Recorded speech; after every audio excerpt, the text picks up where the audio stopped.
4. It's not necessary to provide a salad fork when the salad is to accompany main course.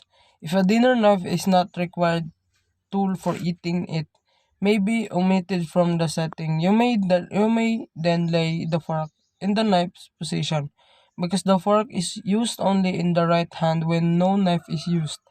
The position on the right is a convenient one. However, if you wish to lay two forks, perhaps one for the main course and one for salad or dessert, the cover may have a more balanced position if the forks are in the main conventional position. To the left of the plate, whenever the number of pieces to be laid exceed 3, lay the forks on the left, the others on the right. 6. If you provide salad forks for salads, serve in a small bowls. Make certain that the fork will rest securely in the bowl and not be easily tumbled to the table. Tunod nung kung mag-serve ka og salad, serve the small bowl. Alangan naman mag-serve ka itong dagko kay nga dili convenient gamito no. And dapat po secured ang bowl. If nanay sulod, dapat dili bitaw siya matumba sa kuan or dili siya mayabo kay masayang mo na salad no. You may lay the butter spreader on the bread and butter plate in any of 3 positions. Choose the one that looks best on your plates and your table. So magpili ka kung unsa much better or mas pleasant tanawon sa imong table and sa imong plate, and also to kana bitang ma-fit sa imong kuhaon ano bitaw or imong buhaton. Across the upper edge of the plate in a line parallel with the table edge, the cutting edge of the knife directed towards the center of the plate, and across the right side of the plate perpendicular to the table edge, blade directed to the left, across the center of the plate with the tip the knife a little bit to the left of the center of the plate and with the cutting edge directed toward the table edge. This is a good position on the coup plate. The butter spreader is sometimes placed on the bread and butter plate so that it makes a 45-degree angle with the edge of the table. This position was not considered a proper one in the past. However, once this tool has been used, it is laid down in exactly this position, perhaps common sense. Frequently, it is intended that the salad plate do double duty and be used also a bread and butter plate because salads are cold, and the plates for them are frequently chilled. This practice ought perhaps to be limited to use with the bread that is not hot. Whenever you intend the salad plate be a bread and butter plate, also arrange the salad and lettuce cup and leave about half the plate free for bread. It will be more comfortable if you do not provide either salad fork or butter spreader. The tea salad can be eaten with the dinner fork and the dinner knife can be used as a spreader. Then, occasionally the butter spreader is the only knife provided, particularly in covers for breakfast and simple lunches. In this situation, lay it on the right if no bread and butter plate is provided. So if wala bread no, so lay that in the right corner if no bread and butter plate is provided.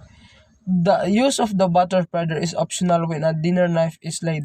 The current trend is not to use it. It is probably better not to provide the butter spreader unless the bread and butter place also provide unless it is used without the dinner knife.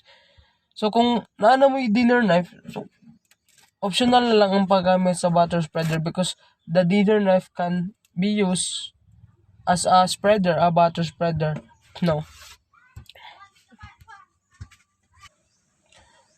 And as you can see, we have that picture. So 12. Laying the flatware for dessert is no problem unless the tool for dessert is a fork. When it is a fork, it must be laid so that there is no doubt of its intended use. When no salad accompanies the main course, the dessert fork may safely be laid to the right of the dinner fork. And 13. When the flatware for dessert is a spoon, Lay it to the right of the knives previously directed. And 14. The current vogue in reducing diets has made fresh fruits acceptable desserts throughout the nation. Some are eaten with a spoon and some may be eaten with the fingers, but a few require the use of a knife or a knife and fork for refined eating. When both knife and fork are provided, lay the fork handle directed to the left below the knife, handle directed to the right in the center of the cover about the dinner plate. And place the tools for a dessert of cheese and crackers in the center of the cover above the dinner plate as for fruit, or lay them on the right after the main course has been eaten using right hand service. Either butter spreader or fruit knives are suitable. So serving pieces when only one is used for each dish are laid in the at the table at the right of the dishes in which they are to be used. When two serving pieces are to be laid single dish, place the fork so ibutang na nimong fork sa left and the knife and the spoon also, or server to the right of the dish. 17. When one person will serve, all serving pieces now may be laid outside his cover. Forks on the left, the other pieces on the right if space permits. So kung makatugot pa kung napay space, so maybe the forks on the left and the other pieces or the other utensils or other is you can place it on the right. So most dishes are most easily served with two pieces than with one. Tablespoon accompanied by dinner forks may suitable. The tablespoon can satisfactorily assist the meat fork in the service of chops and other meats that do not require carving, or the tablespoon itself assisted by a dinner fork can be used for such service. Special pieces called servers are excellent all purpose of pieces forks assess them. The possible arrangement of salad service is the A is left to right service and B is right to left service. Lay the serving pieces for jelly, butter and other items to be passed at the table on the table just to the right of serving dishes that have no underliners. If underlines are used, lay serving pieces on them when they can accommodate them. So lay spoons with the bowls and forks with the tinies facing up. A knife's blade should be directed towards the plate. Butter cut into parts is more easily served with a small fork than with a knife. So placing glassware. Wipe all glassware with a linen towel to remove fingerprints and smudges and place pieces without touching them again. So in serving glassware, wipe glassware with a clean linen towel para ma-remove bitaw ang mga fingerprints or smudges nga imong gigunitan. And then if you placed already the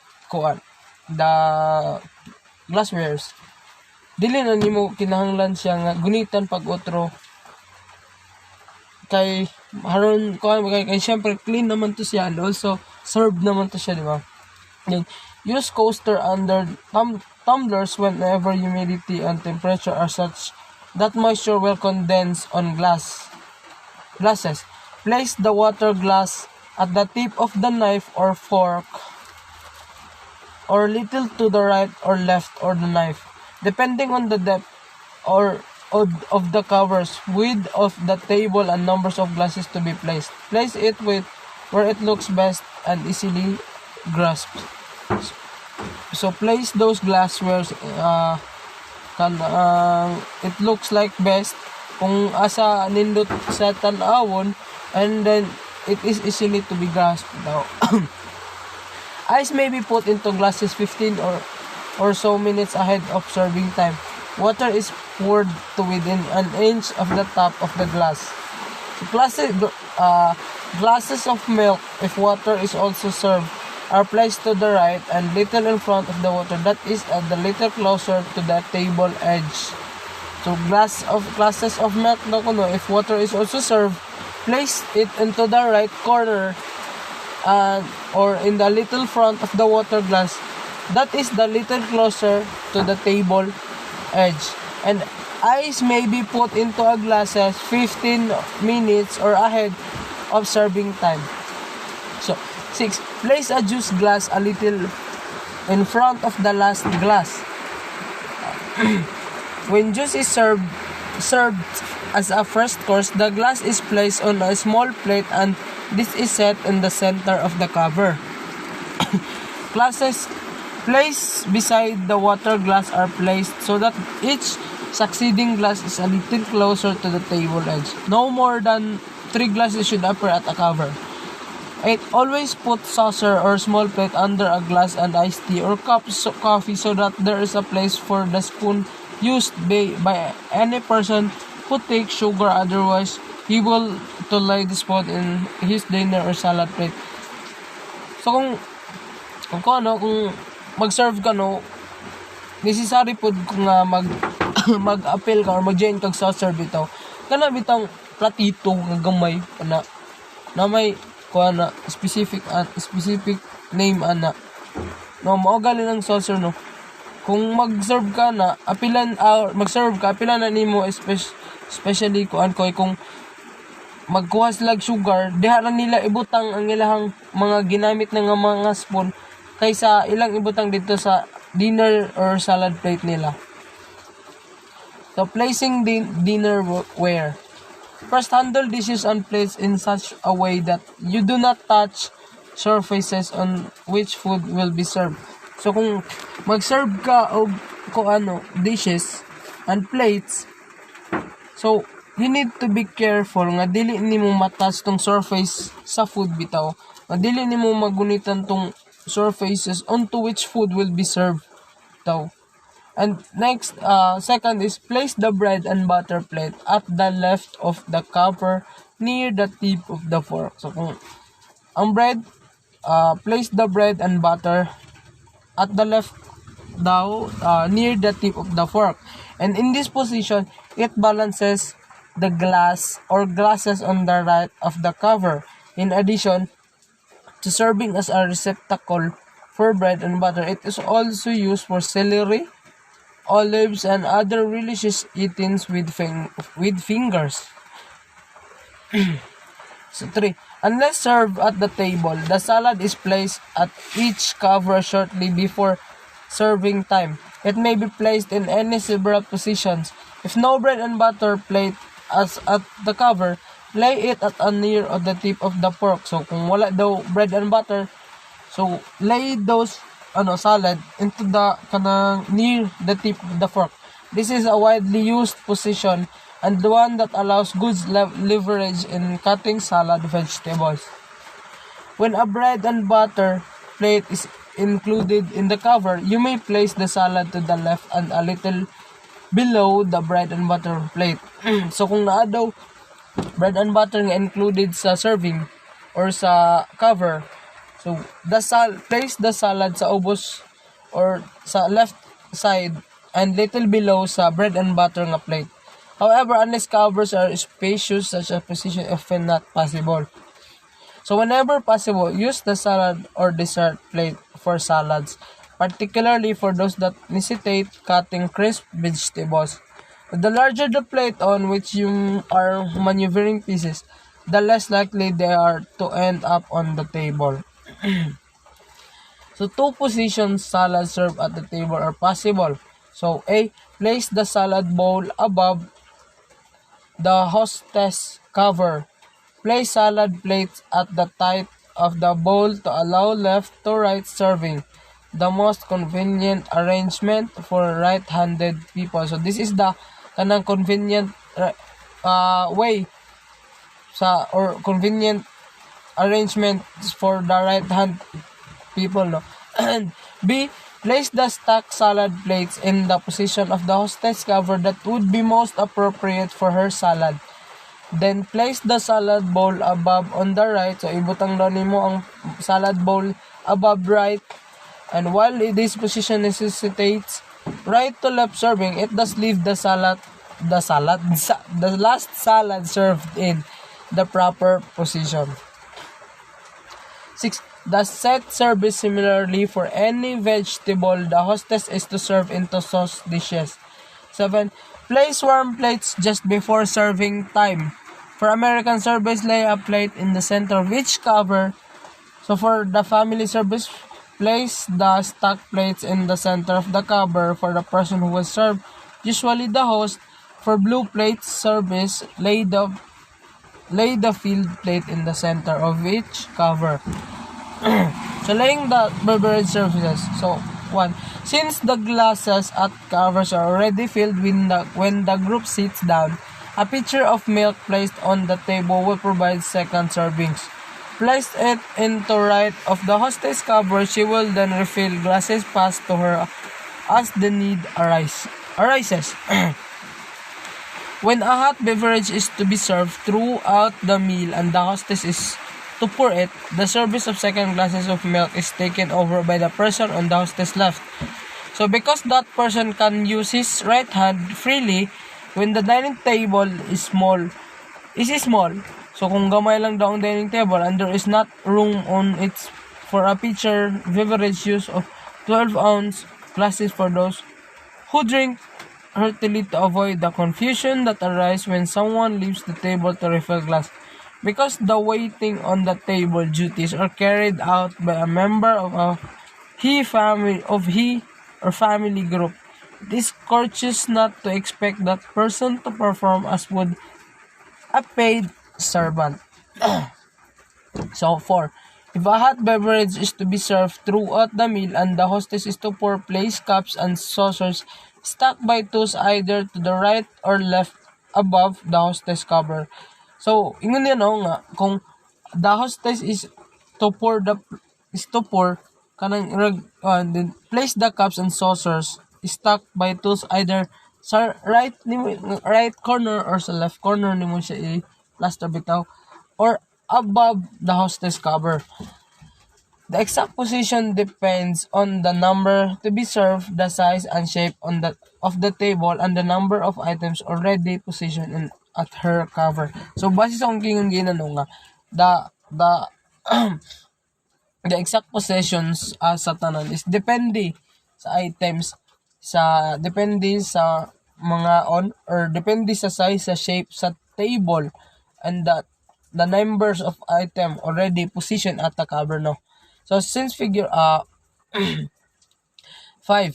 if hot beverage is not to be served until dessert, do not place any of the appointments for it on table. However, service for it should be prepared as part of the table setting. This service may be set up with or without a tray. So kung dili pa kang mga hot beverage if dili pa ma-serve until dessert, ayaw butang i-uglayan or do not place any of the appointments for it on the table. However, service it should be prepared part of the table. So 6, the beverage service is more frequently placed on the table without an underlying tray because tables tend to be small and trays large enough to be useful tend to be too large for the table. Again, all items for this service should be readied when setting the table. Have them on the serving table and counter in the kitchen. And 7, ideally, the cups but not the saucer are warm for hot beverages in the same way that plates and serving dishes are warm for hot food. This is especially important when the design of the cup is such that it has a large cooling surface. Cups can be stacked by twos on a small tray and put it into an oven that has been heated now. And or the tray can be put on the surface, the range where the cups are warmed by escaping heat. Let's proceed the placing the accessories. So, number one, place the salt and pepper shakers between covers and the line made by the water. One pair for each two or three diners at the table is enough. So, kung mag-place ka sa salt and pepper shakers, so between covers in the line made by the water glasses, so dito nimo ibutang no ang kuan. And one pair for each two or three diners at the table is enough na siya kanang sakto na siya no. And number two, place individual salt and pepper shakers in the center of the cover above the dinner plate. So this is kanang common no nga ay sa kitaan nako kasagaran gyud pepper shakers salt is ginapot yun nila sa center cover above the dinner plate bitaw ang katong mga salt and pepper shakers and other accessories no. So three, the salt is conveniently placed to the right of the pepper. This arrangement this arrangement this arrangement permits a person to take the condiment he wishes without fumbling. So kung ang salt, so dapat the salt is conveniently placed right side of the pepper bitaw. So this is permanently or the permits a person nga kung mukuha sila to dili bitaw magkalisod or fumbling bitaw nga like dili sila masamok bitaw or dili makasagabal ana lang. Then for place any dishes containing food to be self-served and pass at the table such as bread, butter, jam, relishes, and others so forth so that they can be easily. So, placing the chairs. When a table has been completely set, except for the food, the chairs, if not already at the table, may be placed. They should be set with the front of the seat flush with the table edge. From this position, they need not be moved when guests sit themselves. A desirable goal when a floor is tiles or other materials over which the moving of chairs make noise. So placing serving dishes of food. So warm or chilled dishes are as indicated. So when the pattern of service used is American, place serving dishes in positions where they can be conveniently reached by some of the table. The serving tools should already have been laid in accordance with the rules suggested above. On the right, if only one is laid, the fork on the left and the spoon or server on the right if two are laid.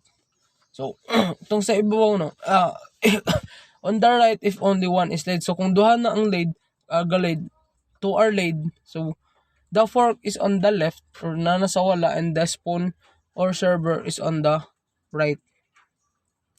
When the pattern is family service, the field serving dishes are grouped at the cover of the person who will serve, usually the host. So, so kung sa family service daw no, so place the platter, chop plate, or the casserole containing the main part of the meal above, and but as close as possible, the plates into which the food is to be served. Place other dishes containing food to the right and to the left of the plate. If only one additional serving dish is to be placed, put it on the left for better leverage in serving and to keep the place on the right clear for the host plate when he serves portions.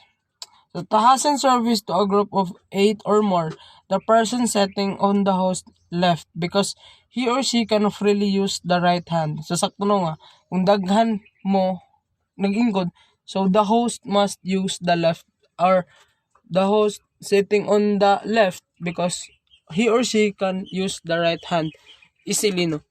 May assist by serving one or more of the vegetables. Although sauce dishes are less frequently used though than formerly, some foods are still best served in them. Cream vegetables, vegetable in cream, and stewed tomatoes are those most often served in this fashion. So number 6, place the first of foods to be eaten successively, such as breakfast fruits and cereals in the center of the cover. So place first foods daw like cereals and breakfast fruits on the center of the table, on the center of the cover. So place the one to be eaten second at the left near the tip of the fork, because that two dishes are changed in position by eater after he finished the first one. So sakto no.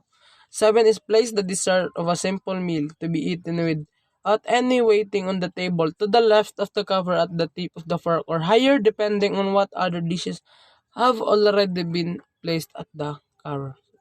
Setting the serving table. Cover it with a runner or one to place mats to muffle the sound of dishes and to protect the surface if necessary. So, matong gingon gayon na nga, cover it para ma-protect ang sound of the dishes and also to protect the surface if necessary. No? And to add a small tray to use while clearing and placing courses. So kung mag-placing ka sa imong courses nga or mag-serve ka sa courses, dili kinisisari nga ay kato din imo din to i-serve, dapat na kay tray bitaw nga didto nimo isulod tong mga courses and then serve it. Then 3, place on it the creamer, sugar bowl, cups and saucers of the beverage service. The dessert plates and flatware needed to serve as a dessert from the table or the underliners for a dessert served in sherbets or bowls and brought in from the kitchen. Place 4, place water pitcher and drip napkin here.